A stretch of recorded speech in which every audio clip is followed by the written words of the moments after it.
Les enjeux de mobilité sont par définition compliqués. Pourquoi? Parce qu'effectivement, il y a à la fois des enjeux de mass transit avec le ferré, qui sont très importants pour nos territoires, mais également tout ce qui a été un peu la partie inconnue et non travaillée des mobilités, qui est la desserte du dernier kilomètre, qui est l'intermodalité et qui est une desserte beaucoup plus fine des habitants, y compris sur des territoires d'espaces ruraux ou périurbains.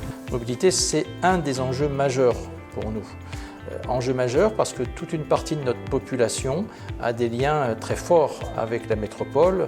Une partie de la population va travailler sur la métropole, mais aussi une partie de la population de la métropole vient travailler sur notre communauté de communes. Les déplacements sont quotidiens, sont nombreux et les questions de mobilité sont essentielles. Il y a des innovations à amener, notamment sur le ferré, sur les petites lignes.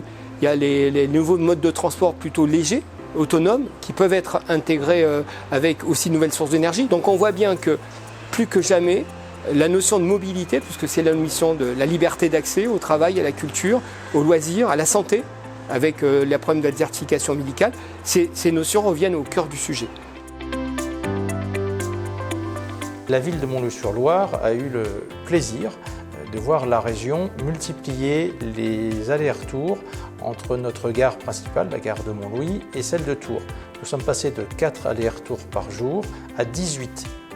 Ça a changé complètement la donne. Quand vous avez 18 allers-retours par jour, vous pouvez décider de partir le matin sans vous soucier d'avoir un train pour rentrer chez vous le soir, ou l'inverse. On a bien vu tout de suite les modifications de comportement des habitants qui se sont emparés de cette nouvelle possibilité pour abandonner leur voiture et prendre le train. En train, il faut 10 minutes pour relier Montlouis-sur-Loire à Tours. En voiture, il faut minimum 20 minutes, plus souvent une demi-heure, et voire plus en cas de bouchon. Donc tous les habitants de Montlouis ont bien compris qu'en prenant le train, ils gagnaient du temps et ils avaient un confort évident. La grosse problématique, c'est que les questions de mobilité n'ont été abordées de manière générale qu'au niveau métropolitain, avec aussi des erreurs fondamentales sur le fait que la maintenance du réseau ferré, c'est un enjeu colossal, qu'à un moment donné, ce qui semblait économique, fermer des petites lignes, c'est une priorisation au niveau de l'aménagement territorial. Autre problématique, c'est les notions de zones à faible émission, ZFE. Parce qu'effectivement, globalement, on nous dit, pour faire simple, eh bien, il y a des zones où on ne pourra pas plus circuler si on n'est pas équipé de véhicules électriques, dernier carat, etc. Je rappelle quand même qu'une métropole, elle vit aussi grâce à l'activité des gens qui ne résident pas dans la métropole. C'est de plus en plus vrai et avéré, puisqu'il y a un déplacement des populations, etc. Qu'une métropole, elle s'enrichit de cette présence. Et qu'il faut qu'à partir de là, on sorte des dogmes et des figures théoriques et qu'on rentre dans le concret des choses qui sont que, aujourd'hui, les zones à faible émission sont un enjeu pour également le monde périphérique, c'est-à-dire les petites villes, l'espace rural.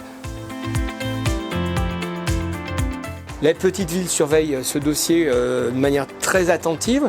Elles sont très exigeantes sur le fait de comprendre le réel, d'intégrer le réel et de ne pas se battre sur des symboles qui ne sont que des symboles. La PVF joue un rôle central pour aider les petites villes de France dans leurs besoins vraiment impérieux de mobilité. Il faut absolument que dans notre pays, on ne parle pas que des métropoles, et qu'on parle aussi des petites villes qui ont besoin, voire pour certaines même d'être désenclavées, pour des raisons évidemment économiques. L'avenir se doit d'être heureux parce qu'il ne pourra pas être pire que le passé. Je veux dire, jusqu'à présent, on avait un concept qui était simple. La mobilité, c'était du pendulaire, ce qui n'est plus le cas. La mobilité, c'était le ferré, point barre, ce qui n'est plus le cas, et totalement.